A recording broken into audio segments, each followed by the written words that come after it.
Christophe Guardeau, bonjour. Bonjour. Vous êtes économiste à France Stratégie et vous avez rédigé une note sur un sujet d'actualité qui va le rester sans doute, c'est celui de la dépense publique en France. La première question que je voudrais vous poser, simplement, c'est celle de la position relative de la France par rapport aux autres pays européens. On le constate, la France affiche un retard important dans la baisse de la dépense par rapport aux autres pays. Comment on peut expliquer ce retard? Quels sont les blocages?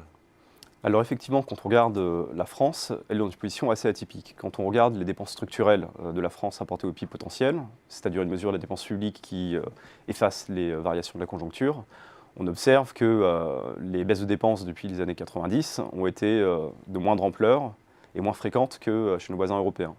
En moyenne, en France, la dépense publique elle a baissé d'une année sur 4 depuis 1995, contre une année sur 2 en moyenne dans les autres pays de l'Union européenne. Et quand il y a eu baisse, c'était des baisses de moindre ampleur. Et quand on regarde effectivement l'évolution de dépenses publiques depuis cette période-là, en France, c'est très marquant. C'est que la courbe, elle est à la hausse, et puis c'est une tendance continue. Constamment, ensuite, quoi. Ouais. oui, c'est une tendance constante. Ensuite, l'expliquer, un premier élément pour l'expliquer, c'est le fait qu'en France, depuis longtemps, tout gouvernement confondu, lorsqu'il s'agit de contenir le déficit, on a privilégié l'augmentation des prélèvements obligatoires à la baisse de la dépense. Une deuxième explication, c'est peut-être aussi effectivement une forme d'appétit pour la dépense en France et une tendance à traiter certaines défaillances par de la dépense publique davantage que par de la réforme plus profonde. Un bon exemple, par exemple, sur la politique du logement, où on consacre de l'ordre de 40 milliards d'euros par an à ce problème, alors qu'on pourrait aussi envisager des réformes. Alors que d'autres pays font tout autrement. Ouais. Alors que d'autres pays font autrement pour traiter ces deux problèmes. Une troisième explication, c'est sans doute également une difficulté lorsqu'on a voulu en France baisser la dépense publique, à effectuer les arbitrages stratégiques dans la réduction de dépenses et avoir une réflexion plus profonde sur le rôle de l'État et l'avenir de certaines politiques publiques. Et quand on a voulu réduire la dépense, effectivement, on a eu une propension davantage au saupoudrage qu'à des arbitrages. Quand on regarde ce qui se passe chez nos voisins, on constate que sur le passé, quand la dépense publique a baissé, c'est souvent dans un nombre limité de postes de dépenses. Il y a eu des choix qui ont été faits vraiment. Ouais. Beaucoup plus. Ouais, beaucoup plus. Donc clairement, la France est en retard par rapport aux autres pays européens dans la baisse de la dépense publique. Mais au fond, quelle est la justification à cette baisse de la dépense? Pourquoi faudrait-il absolument la diminuer? Et s'il faut diminuer, quelle devrait être l'ampleur de cette baisse? Alors, un niveau de dépense publique élevé n'est pas en soi un problème. Il devient un problème lorsqu'on n'est plus capable de mettre en face de nos préférences collectives et du niveau de dépenses publiques souhaité des recettes et des prélèvements obligatoires suffisants. Et puis en France, on observe effectivement depuis une vingtaine d'années que les difficultés qu'on a à maîtriser le déficit prouvent qu'il y a cette contradiction qu'on n'a pas encore résolue. Donc l'équation elle est simple, ou on baisse la dépense publique, ou on augmente les prélèvements obligatoires. Et c'est difficile aujourd'hui de les augmenter encore, vu le niveau élevé auquel ils sont parvenus. Ouais. Tout à fait, d'autant plus qu'on les a considérablement augmentés sur les 10 dernières années. Et puis, beaucoup de nos voisins européens ont mis des ajustements budgétaires importants ces dernières années et disposent aujourd'hui, eux, de marges de manœuvre importantes pour les baisser davantage, ou augmenter les dépenses publiques et financer les dépenses d'avenir. Donc, pour recouvrer des marges de manœuvre, une baisse de la dépense publique semble effectivement souhaitable. Ensuite, il y a effectivement la question aussi de l'efficience. De nombreuses études, de nombreux rapports produits par les institutions internationales ou des organismes comme France Stratégie montrent que dans certains champs de politique publique, on peut sans doute obtenir de résultats équivalents ou meilleurs à moindre coût. Ouais, c'est-à-dire en faisant des réformes, on peut éviter de recourir forcément à la dépense. Tout à fait, ou une dépense moindre. Et ensuite, sur l'ampleur de la baisse, on ne peut pas faire du benchmarking, regarder le niveau de dépenses publiques dans d'autres pays européens, puisque les modèles sociaux et les préférences collectives sont trop différentes.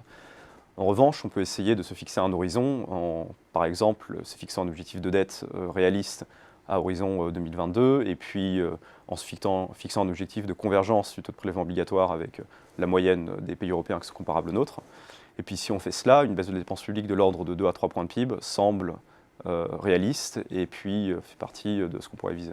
Entre 40 et 60 milliards, ce qui correspond, ça correspond à peu près à ce que veut faire le gouvernement. C'est autour de cette ampleur-là, de 3 points de PIB. C'est une ampleur en tout cas qu'on est capable de rationaliser et effectivement c'est un ordre de grandeur qui semble réaliste. Et pour réaliser cette baisse, effectivement, on pourrait peut-être s'inspirer des expériences qu'ont accumulées les autres pays européens.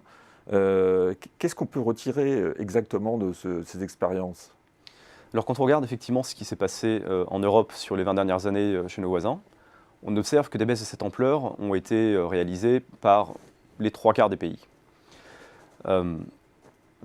Tous ces épisodes d'ajustement ne sont pas riches d'enseignement pour la France.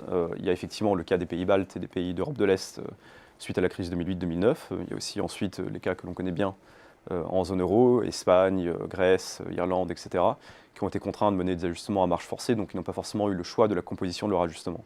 Donc ce ne sont pas forcément des exemples pertinents pour la France. En revanche, on a un certain nombre de pays, l'Allemagne au milieu des années 2000, les Pays-Bas, la Suède, la Finlande ou le Royaume-Uni, qui ont aussi réalisé des ajustements de cette ampleur-là. Et là, c'est le plus intéressant pour nous. Alors c'est plus intéressant pour nous, mais quand on analyse ce qui s'est passé dans ces pays, on observe qu'il n'y a pas vraiment de recette magique. Les ajustements, la composition d'ajustements de ces pays, elle reflète à chaque fois des inefficiences qui sont propres à ces pays-là et des politiques publiques qui sont propres à ces pays-là. Si on prend par exemple le cas des Pays-Bas, il est assez frappant de voir à quel point les politiques de prise en charge de l'invalidité ou de la maladie ont contribué à la baisse de la dépense. Mais c'est aussi parce qu'aux Pays-Bas, on a un régime qui était relativement généreux. Oui, on ne peut pas juste copier ce qui a été fait ailleurs, c'est ce que vous voulez dire. Effectivement, sur la composition, c'est assez difficile. En revanche, ce que ces expériences nous enseignent, c'est que d'une part, une baisse de dépenses publiques de l'ordre de grandeur qu'on évoquait jusqu'ici est faisable, qu'un certain nombre de pays l'ont fait hors période de crise aiguë. Et ensuite, quand on regarde effectivement ce qui se passe dans ces pays-là, on a quelques points communs dans la composition des ajustements. J'en citerai deux. Le premier, c'est que beaucoup de ces pays ont fait porter l'ajustement sur la masse salariale publique. Et le deuxième, c'est que beaucoup de pays ont fait porter aussi l'ajustement sur les transferts sociaux. Ce qui n'est pas étonnant, puisque en fait, ces deux postes de dépenses représentent de l'ordre... Sont les plus gros. Sont les plus gros, effectivement. D'accord.